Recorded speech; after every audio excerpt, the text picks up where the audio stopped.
Bruce, you can't keep doing this. Step out of the shadows. Don't let tombstones be your family legacy.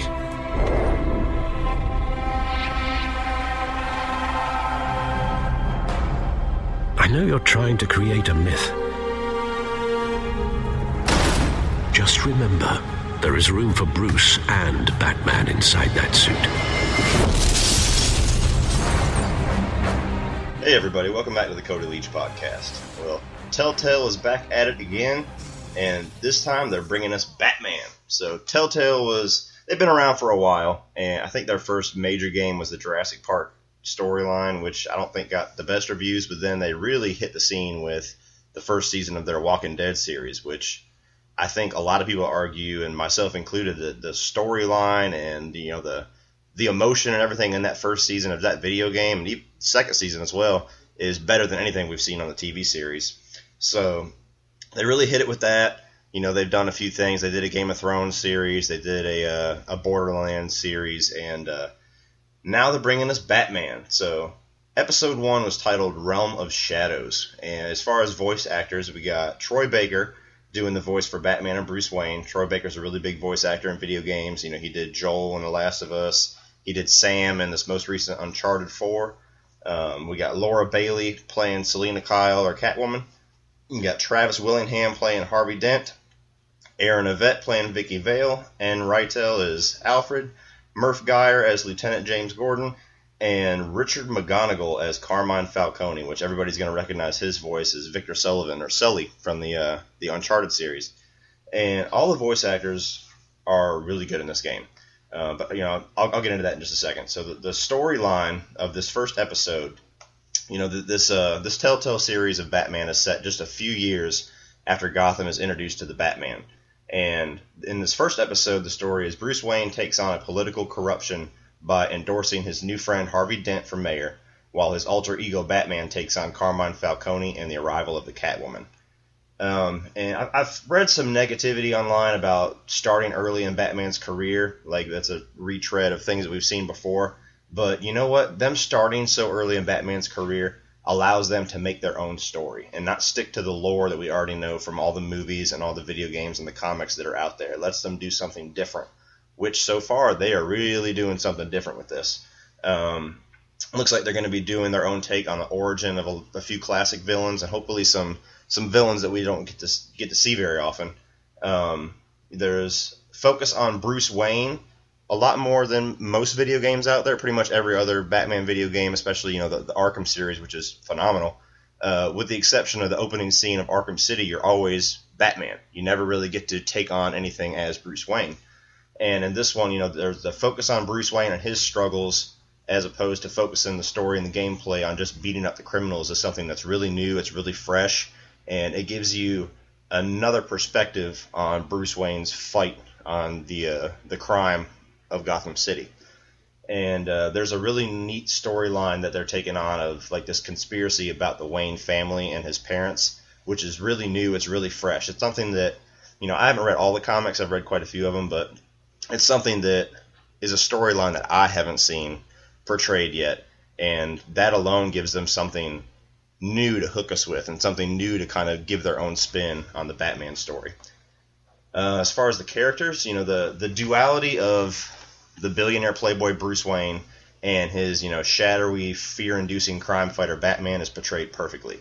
The opening of the game is, the first probably 10 to 15 minutes of gameplay is this really cool dual scene of, you're taking on Batman as he's infiltrating this warehouse to take out these criminals, but as he does certain things to get into this warehouse, it cuts to Bruce Wayne, presumably after he gets back from this warehouse situation, and it shows kind of his struggle as Bruce Wayne and all the toll that all his nights as Batman has taken on him, at the same time as you are kind of taking out the criminals as Batman. So it was a really cool opening showing the tone that they're going to take us on with, having an even mix of Bruce Wayne's struggle and Batman's struggle.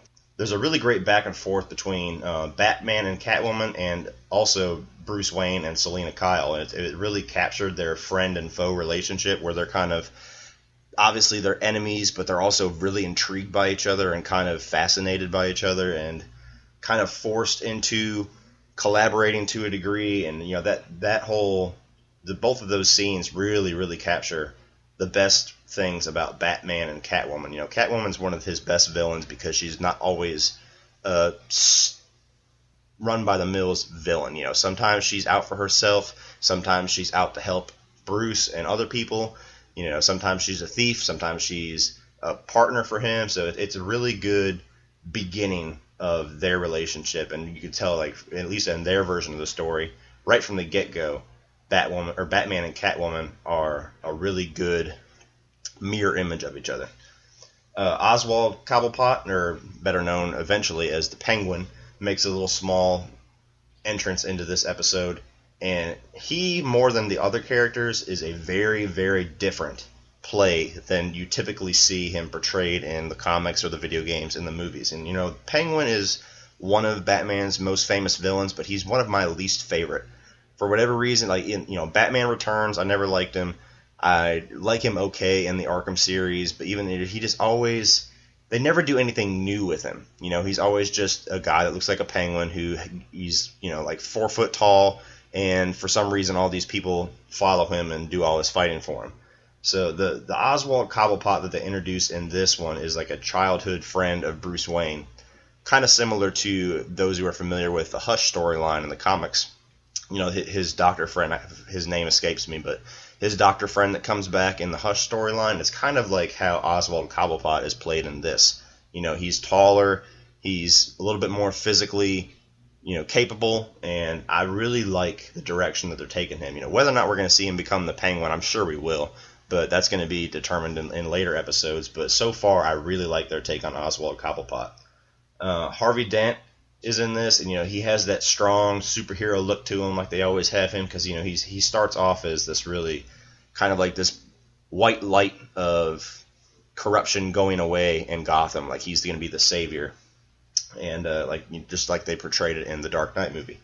And he has that strong superhero look, but he has just enough sleaze to him to tease his eventual turn to Two-Face, and you can completely believe that him and Bruce Wayne would be friends. So I liked what they did with Harvey Dent. The only character, at least so far, that I haven't loved what they're doing is Alfred. Alfred has been played many different ways. He's been played as kind of this just a butler, pretty much. He's been played, he played really well as Michael Caine in the Dark Knight movies, as kind of, he is a butler, but he's also an accomplice, and he's like a father figure for Bruce. And I really like Jeremy Irons' take in the Batman v Superman, where he's much more of a partner, and he's kind of a moral compass for Bruce to kind of make sure that he doesn't go too far. The way that they're portraying him so far in this is just really whiny. Pretty much all the scenes that Alfred's in, he's just bitching at Bruce that he needs to stop doing this, and eventually you're going to get killed, and you might have gone too far. That's the only thing they've done with him in this first episode. So hopefully that changes or evolves a little bit further on, but I'm not in love with what they're doing with Alfred so far. Carmine Falcone is pretty much the main villain in this first episode, at least. He's a typical mob boss, but that's the character of Carmine Falcone. So he served his purpose as the villain. And Jim Gordon is, at least so far in this story, he's already a supporter of Batman, because he keeps the cops at bay whenever Batman's around. But he does show some subtle hesitance. Like, he's still not quite sure how far this Batman is going to take things. And he's still not quite sure if he's 100% on Batman's side. And I like that they started us at that point in their relationship, because there's probably a lot of interesting back and forth we're going to have in the next episodes about Jim Gordon kind of having that back and forth of whether or not he's really on your side or not. So that was really interesting. And they played him really well at his, Jim Gordon has always been one of those cops that can't be bought. He can't be corrupted. And they hold true to that in this. Now, as far as the gameplay, it's a standard Telltale setup. For those who aren't familiar with Telltale Games, they're much more like a moving motion picture, kind of, that you are interactive with, like an interactive movie. You choose dialogue choices in certain conversations. There's a lot of quick time events. There's certain scenes where you're left to kind of explore your surrounding items and check things out. It's a really cool, unique thing to kind of break up the monotony of a lot of the other games that we get all the time, all the action games, all the shooting games. I've always been a big fan of Telltale setup, and it's a standard Telltale setup in this. There's decisions you have to make under time and pressure sometimes about, like, for example, on one of them you have to choose whether or not to shake a person's hand while everybody's watching. I don't know, on one hand you might look like you have ties to this person, and if you don't shake his hand you might piss him off. So it does a really good job of picking certain moments that you have to choose where the story goes. And the choices that you make affect the characters and the world around you, and they carry over the impact of those choices into further episodes. So everybody can have their own storyline. You know what I mean? It's not one linear setup from beginning to end. There could be 5 or 6 different ways that you could play the game, or maybe even more than that, and get a completely different story out of it. The action scenes are really cinematic in this, like the opening warehouse fight and the fight with Catwoman and some other scenes. The dialogue is all really good. It's not too exposition-y for a first episode. It gets right into it. It doesn't spend too much time trying to explain all the things that, we've seen so many different iterations of Batman. We don't need to have it explained that his parents were killed. It just shows a flash of it, just for the sake of putting it in there. And some things like that we all are expected to know about Batman. They don't spend too much time diving into it again. There's a detective segment that was a really good surprise because, the element of the world's greatest detective side of Batman is an element that's too often just glossed over. It's a big part of the comic books. They teased it a little bit in some of the movies. Even so far in this Zack Snyder universe, he hasn't really shown any of the detective side. And I really look forward to, not to go on a tangent on the movies, but Ben Affleck kind of having more of a detective story. But there's a detective segment in this that's really cool. There's a segment where you're about to infiltrate this club and you have to kind of set up how you're going to fight everybody because there's innocent people around, which was really cool. It's not something you see too often, and it was really fresh. The quick time events, like in The Walking Dead, if you didn't hit the buttons in the certain order, if you didn't hit them on time, you'd get killed by a zombie. In this, they no longer just stop the scene and you get killed. What they do with the quick time events is the more that you nail, it kind of fills up this bat meter in the corner of the screen. And whenever that's filled up, you can do a finishing move, which is like a big cinematic move in the scene that you're in. So I didn't fail any of these scenes by not filling up that meter, so I really don't know if there is a failure for it, but I like that they do that because it doesn't stop the action so much. Because the quick time events in this game, which I'll get into more, they're a little bit fast in this game, which, I mean, it's a fast-paced scene, but they're a lot faster than I remember some of the Walking Dead games and everything being, and they're a little bit unforgiving, because I did miss a few, and before I figured out that it was just filling up the meter, I was like, I'm going to fail this, I'm going to fail this, I'm going to fail this. So they're a little bit fast. They're faster than we're used to as for the other Telltale games, but like I said, they no longer stop the scene, so that was a good little change. And it might have been a glitch, but there was something that I noticed too, which was kind of a negative for me in this episode. There's, spoiler alert for this episode if you don't want to know a certain plot point, but it's not really that big of a deal, honestly. There's a scene where, this is still early on in Batman's career. There's a scene where you have a grunt soldier for this Falcone that you're trying to interrogate, and you have to kind of choose how brutal you want to be in interrogating him. You can just intimidate him by hitting certain things, or you can just beat him to a bloody pulp until he talks. And, I chose the lighter side of just kind of scaring him into admitting what he did and telling me the information that I needed.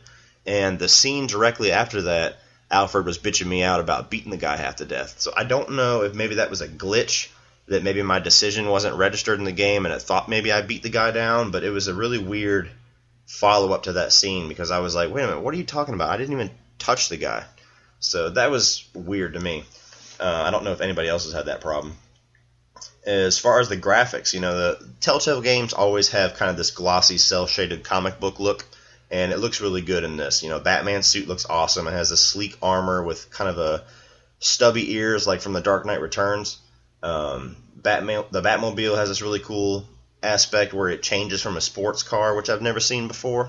The The Batcave looks really cool with, a lot of over-the-top high-tech computers everywhere. All the characters look unique, but they had that well-known characteristic that you're used to.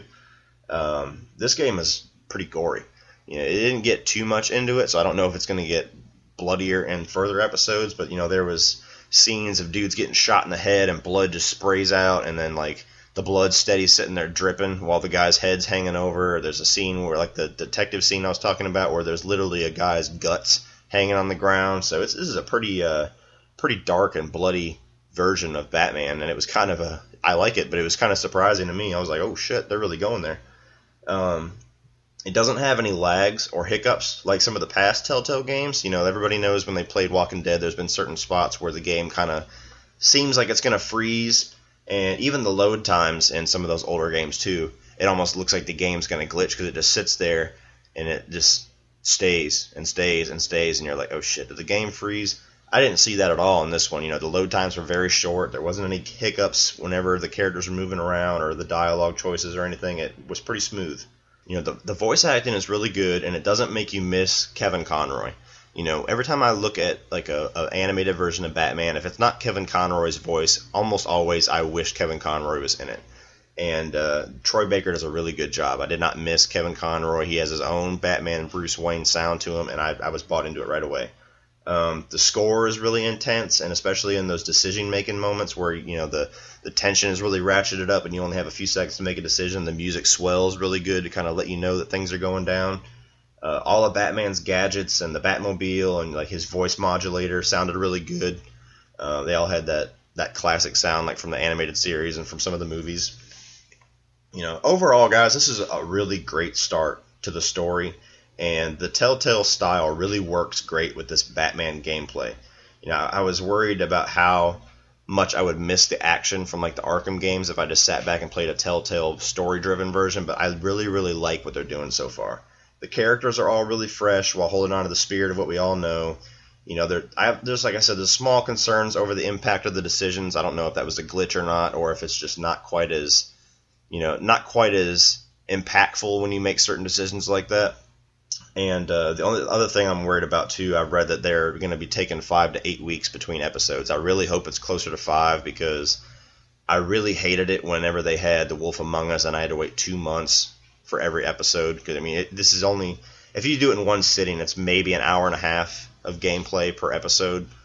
And imagine watching a TV show, an hour and a half episode, and then you got to wait a month or two before the next episode. So I hope they streamline it a little more and make it 4 to 5 weeks. But if it's 8 weeks, it's going to be a little bit of a rough patch trying to wait for another storyline. But this is definitely worth purchasing, guys. I think it's $24.99 if you buy the season pass, which means you get access to all the episodes as they're released. There's a disc-based version coming out September 13th, which makes me have a sneaking suspicion maybe that's when the second episode will be released. So they will kind of keep 4 to 5 weeks as kind of their window in between. There's supposed to be 5 episodes.